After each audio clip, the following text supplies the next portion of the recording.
Bom dia, vamos dar início à leitura do nosso dia. Hoje é o dia 114 da nossa leitura.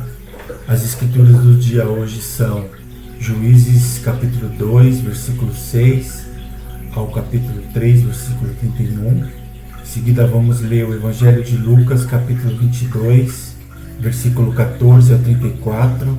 Depois vamos ler Salmos capítulo 92, do versículo 1 ao capítulo 93, versículo 5.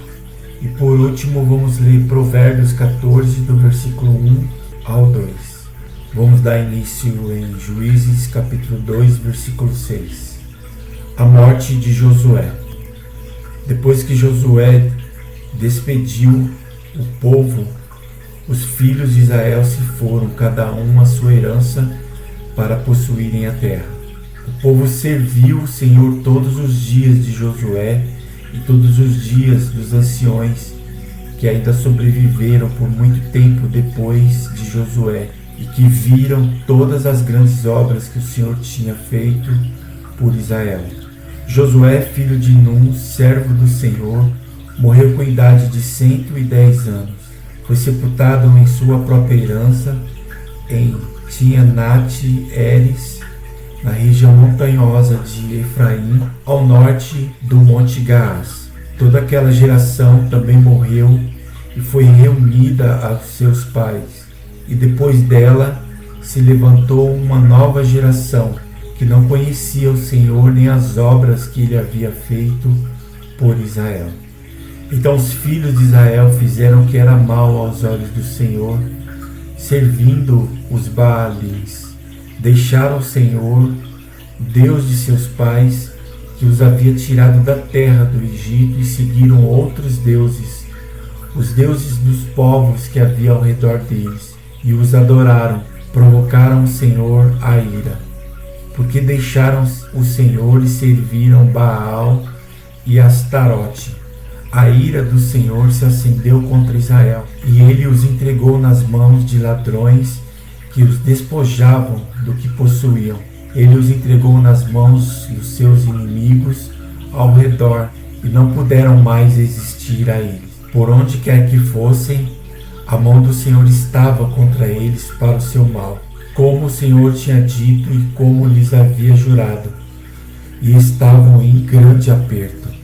Então o Senhor suscitou juízes que os livraram das mãos dos que os atacavam e roubavam, mas eles não obedeceram aos seus juízes. Pelo contrário, prostituíram com outros deuses e os adoraram.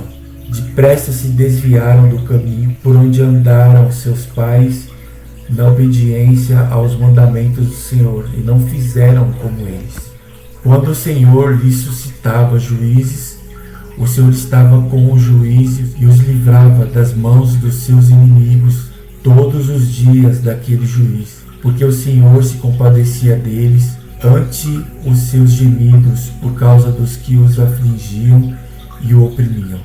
Mas quando o juiz morria, eles voltavam a viver como antes e se tornavam piores do que os seus pais, seguindo outros deuses, servindo-os e adorando-os. Não abandonavam nenhuma das suas práticas, nem a sua obstinação.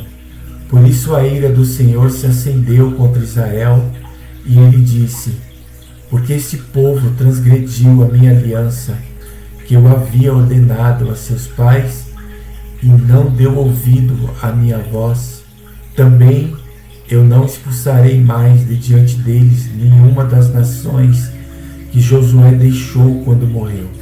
Por meio delas vou pôr Israel à prova, para ver se o povo guardará ou não o caminho do Senhor, como seus pais o guardaram. Assim, o Senhor deixou que aquelas nações ficassem e não expulsou logo, nem as entregou nas mãos de Josué. Povos pagãos no meio de Israel. São estas nações que o Senhor deixou ficar para, por meio delas, pôr Israel à prova, isto é, para provar todos os israelitas que não sabiam de todas as guerras de Canaã. Ele fez isso tão somente para que as nações dos filhos de Israel conhecessem a guerra, para lhes ensinar a guerra, pelo menos as gerações que anteriormente não sabiam disso.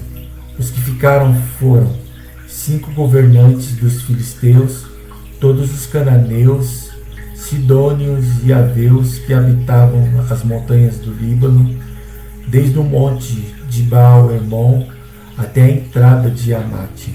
Eles ficaram para, por meio deles, o Senhor pôr Israel à prova, para saber se dariam ouvidos aos mandamentos que havia ordenado a seus pais por meio de Moisés. Assim, os filhos de Israel moravam no meio dos cananeus, dos ateus, dos amorreus, dos fariseus, dos heveus e dos jebuseus. Tomaram de suas filhas para si por mulheres e deram as suas próprias aos filhos deles e rendiam culto a seus deuses. Otiniel. Os filhos de Israel fizeram o que era mal aos olhos do Senhor e se esqueceram do Senhor seu Deus e renderam culto aos Balaíns e ao poste da deusa Azera. Então a ira do Senhor se acendeu contra Israel e ele os entregou nas mãos de Cusã-Risataim, rei de Mesopotâmia. E os filhos de Israel serviam Cusã-Risataim durante 8 anos. Os filhos de Israel reclamaram ao Senhor e o Senhor lhes suscitou um libertador que os libertou, Otiniel, filho de Quinás, que era irmão de Calebe e mais novo do que ele. O Espírito do Senhor veio sobre ele, e ele se tornou juiz de Israel. Foi para a guerra, e o Senhor lhe entregou nas mãos Cusã-Risataim, rei de Mesopotâmia, contra o qual ele prevaleceu. Então a terra ficou em paz durante 40 anos. Otiniel, filho de Quinás, morreu. E Ude. Os filhos de Israel tornaram a fazer o que era mal aos olhos do Senhor. Por isso, o Senhor deu poder a Eglon, rei dos Moabitas, contra Israel, porque fizeram o que era mal aos olhos do Senhor. Eglon se juntou com os filhos de Amon e os amalequitas, foi e derrotou Israel, e eles se apoderaram da cidade das palmeiras. E os filhos de Israel serviram Eglon, rei dos Moabitas, durante 18 anos. Então os filhos de Israel reclamaram ao Senhor, e o Senhor lhe suscitou um libertador, Eude, homem canhoto, filho de Gera, benjamita. Por meio dele, os filhos de Israel enviaram tributo a Eglon, rei dos Moabitas. Eude fez para si um punhal de 2 gumes, com um comprimento de quase meio metro, e cingiu-o debaixo da sua roupa do lado direito. Então ele levou a tribo de Eglon, rei dos Moabitas. Eglon era um homem muito gordo. Depois de entregar o tributo, Eude saiu com os carregadores do tributo. Ele, porém, voltou do ponto que estavam as imagens de escultura ao pé de Gilgal e disse ao rei: "Tem uma palavra secreta para o Senhor, ó rei." O rei disse: "Cale-se." Então todos os que estavam com o rei saíram de sua presença. Eude entrou numa sala de verão que o rei tinha só para si e onde ele estava sentado. Eude disse: "Tem uma palavra de Deus para o Senhor." E Eglon se levantou da cadeira. Então Eude estendeu a mão esquerda, puxou seu punhal do lado direito e o cravou na barriga do rei, de tal maneira que entrou também o cabo com a lâmina. E porque não tirou o punhal da barriga, a gordura se fechou sobre ele. Eude saiu por uma portinhola, passou para a antessala, depois de fechar e trancar as portas atrás de si. Quando ele tinha saído, vieram os servos do rei e viram que as portas da sala de verão estavam trancadas e disseram: "Sem dúvida, ele está fazendo as necessidades na sala de verão." E esperaram até cansar. E como o rei não abria a porta da sala, pegaram a chave e a abriram. E eis que o seu senhor estava morto, caído no chão. Eude escapou enquanto eles se demoravam, e tendo passado pelas imagens de escultura, foi para a ceira. Tendo chegado, tocou a trombeta nas montanhas de Efraim, e os filhos de Israel desceram com ele das montanhas, indo ele à frente. E lhes disse: sigam-me, porque o Senhor entregou nas mãos de vocês os seus inimigos, os Moabitas. Eles seguiram Eude e tomaram os vales do Jordão contra os Moabitas, e a nenhum deles deixaram passar. Naquele tempo, mataram uns 10.000 homens moabitas, todos robustos e valentes, e não escapou nem sequer um. Assim, naquele dia, Moabe foi subjugado por Israel, e a terra ficou em paz durante 8 anos. Sangar. Depois de Eude veio Sangar, filho de Anate, que matou 600 filisteus com uma aguilhada de bois, e também ele libertou Israel. Agora vamos ler Lucas capítulo 22, versículo 14 ao versículo 34. A ceia do Senhor. Chegada a hora, Jesus se pôs à mesa, e os apóstolos estavam com ele. Então Jesus lhes disse: tenho desejado ansiosamente comer esta Páscoa com vocês, antes do meu sofrimento, pois eu lhes digo que nunca mais a comerei, até que ela se cumpra no reino de Deus. E pegando um cálice, depois de ter dado graça, disse: peguem e repartam entre vocês, pois eu digo a vocês que de agora em diante não mais beberei do fruto da videira, até que venha o reino de Deus. E pegando um pão, tendo dado graças, o partiu e lhes deu, dizendo: isto é o meu corpo, que é dado por vocês, façam isto em memória de mim. Do mesmo modo, depois da ceia, pegou o cálice, dizendo: esse cálice é a nova aliança no meu sangue, derramado por vocês. Mas eis que a mão do traidor está comigo à mesa, pois o Filho do Homem vai segundo o que está determinado, mas é daquele por quem ele está sendo traído. Então começaram a perguntar entre si qual deles seria o que estava para fazer isso. Quem é o maior? Houve também entre eles uma discussão sobre qual deles parecia ser o maior. Mas Jesus lhes disse: os reis dos povos dominam sobre eles, e os que exercem autoridade são chamados de benfeitores. Mas vocês não são assim, pelo contrário, o maior entre vocês seja como o menor, e aquele que dirige seja como o que serve.